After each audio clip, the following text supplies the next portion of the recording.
एक वर्कर ने class B fire पे पानी डाल दिया। आग और भड़क गई। जलते हुए डीजल इधर उधर फैल गया और 3 लोग बुरी तरह जल गए।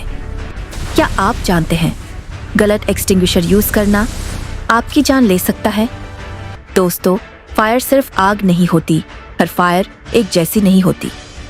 अगर आपने मेरा प्रीवियस वीडियो देखा है फायर ट्रायंगल वाला, तो आप जानते हैं फायर के 3 एलिमेंट्स होते हैं, हीट, फ्यूल, ऑक्सीजन। और जब चेन रिएक्शन ऐड होता है फायर टेट्राहेड्रॉन बन जाता है।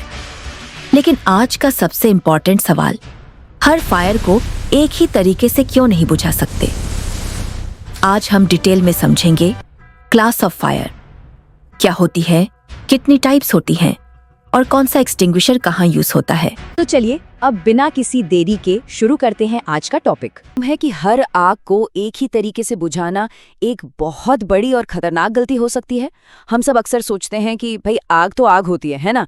लेकिन सच तो ये है कि आग किस चीज में लगी है इसी से तय होता है कि वो किस तरह की है। और गलत तरीका आजमाना आग को बुझाने की जगह और बुरी तरह भड़का सकता है। जरा सोचिए, किचन में गरम तेल में आग लग गई है और घबराहट में किसी ने उस पर पानी डाल दिया। पता है क्या होगा? एक जोरदार धमाका। पानी फौरन भाप बनकर जलते हुए तेल को हर तरफ फैला देगा। मतलब एक छोटी सी चिंगारी पल भर में एक बड़े हादसे में बदल सकती है। तो सबसे जरूरी बात यह है कि सही जानकारी ही हमारी सुरक्षा की पहली सीढ़ी है। तो आज हम आग के इसी विज्ञान को परत दर परत समझेंगे। हम जानेंगे कि आग सिर्फ आग क्यों नहीं होती, इसके अलग अलग प्रकार यानी क्लासेस क्या हैं। हम ये भी देखेंगे कि रोजमर्रा की आग से कैसे निपटा जाए और कुछ खास तरह की आग के क्या खतरे हैं। और आखिर में इस जानकारी से हम अपनी सुरक्षा कैसे कर सकते हैं, इस पर भी बात करेंगे। ठीक है, तो चलिए इसे थोड़ा गहराई से समझते हैं। देखिए, आग का स्वभाव उसके ईंधन पर निर्भर करता है, यानी कि जल क्या रहा है। लकड़ी की आग और पेट्रोल की आग में जमीन आसमान का फर्क है और इसलिए उन्हें बुझाने का तरीका भी बिल्कुल अलग है। बस यही एक बात फायर सेफ्टी का सबसे बड़ा आधार है। आग को जलने के लिए ना सिर्फ 3 चीजों की जरूरत होती है, गर्मी, ऑक्सीजन और ईंधन। इसे फायर ट्रायंगल कहते हैं या आग का त्रिकोण कहते हैं। और फायर एक्सटिंग्विशर का काम क्या है? बस इसी त्रिकोण को तोड़ना। कोई पानी डालकर गर्मी छीन लेता है तो कोई कार्बन डाइऑक्साइड जैसी गैस छोड़कर ऑक्सीजन का रास्ता ही बंद कर देता है। और इसी फायर ट्रायंगल के सिद्धांत पर एक्सपर्ट्स ने आग को ईंधन के हिसाब से अलग अलग क्लास या वर्गों में बांट दिया है। ये क्लासिफिकेशन हमारी मदद करता है ये समझने में कि किस आग पर कौन सा एक्सटिंग्विशर इस्तेमाल करना सही और सेफ है। तो एक नज़र डालते हैं इन क्लासेस पर। क्लास ए मतलब लकड़ी, कागज जैसे ठोस चीजों की आग।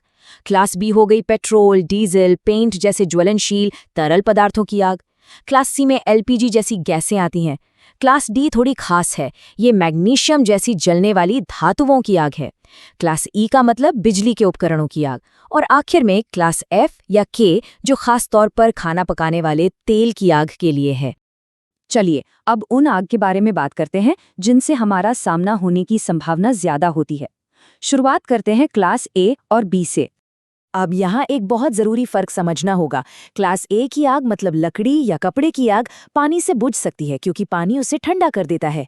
लेकिन, और ये बहुत जरूरी है, अगर क्लास बी की आग यानी पेट्रोल या तेल की आग पर पानी डाल दिया तो वो आग को फैला देगा।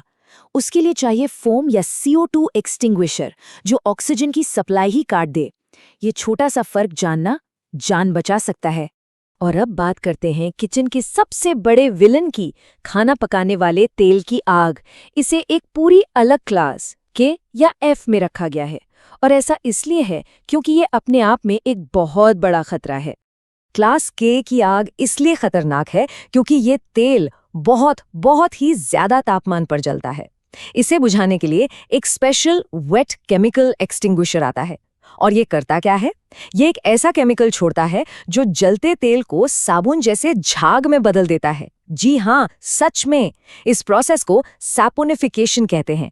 ये झाग न सिर्फ ऑक्सीजन को रोकता है बल्कि तेल को दोबारा सुलगने भी नहीं देता।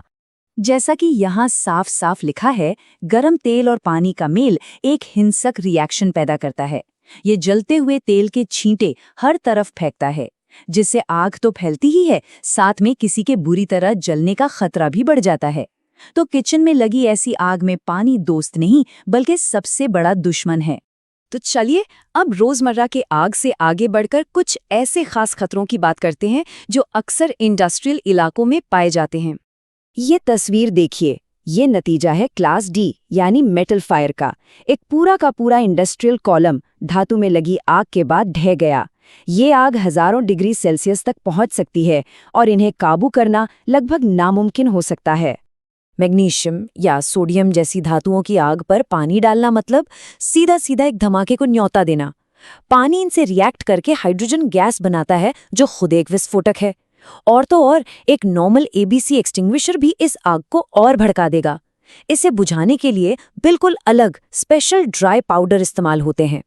क्लास डी के एक्सटिंग्विशर की पहचान एक पीले रंग के सितारे से होती है।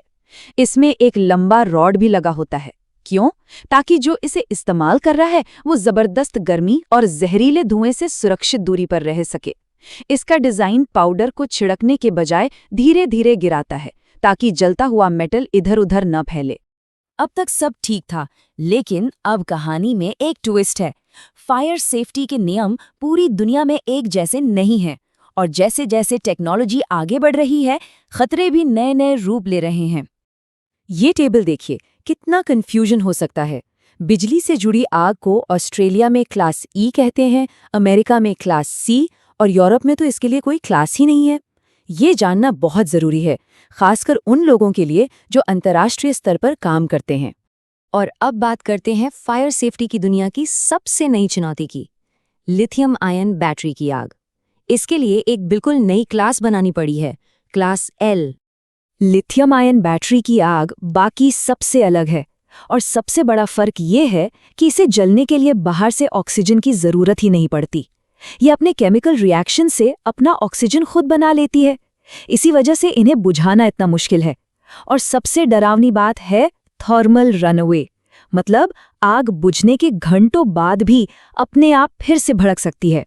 तो इतनी सारी जानकारी के बाद अब असली सवाल पर आते हैं, अपनी सुरक्षा के लिए क्या किया जा सकता है।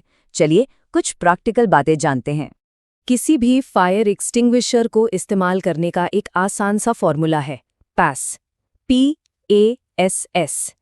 P से पिन खींचो, A से आग की जड़ पर निशाना लगाओ, S से हैंडल को धीरे धीरे दबाओ और आखिरी S से नोजल को एक तरफ से दूसरी तरफ घुमाओ। ये 4 अक्षर याद रखना बहुत काम आ सकता है। अपनी सुरक्षा के लिए ये चेकलिस्ट जरूर ध्यान में रखनी चाहिए। अपने घर या ऑफिस में पहचानें कि किस तरह की आग का खतरा है, फिर देखें कि क्या वहां सही एक्सटिंग्विशर मौजूद है और ऐसे जगह पर है जहां आसानी से पहुंचा जा सके। और हाँ, सबसे जरूरी ये पक्का करें कि हर किसी को पता हो कि इमरजेंसी में बाहर निकलने का रास्ता कौन सा है। तो आखिर में बस एक ही सवाल है, अगर आग लग जाए तो क्या हम सच में तैयार हैं? सही जानकारी और सही उपकरण, इन दोनों से जमीन आसमान का फर्क पड़ सकता है। ये सिर्फ नियम कानून की बात नहीं है, ये तैयारी की बात है, अपनी और अपनों की सुरक्षा की बात है। हमेशा याद रखिए, सुरक्षा कोई विकल्प नहीं है, ये एक जिम्मेदारी है। अगर इस जानकारी से सुरक्षा को बेहतर बनाने में मदद मिली हो तो इसे लाइक करें, अपने सहकर्मियों के साथ शेयर करें और अधिक जानकारी के लिए सब्सक्राइब करना ना भूलें।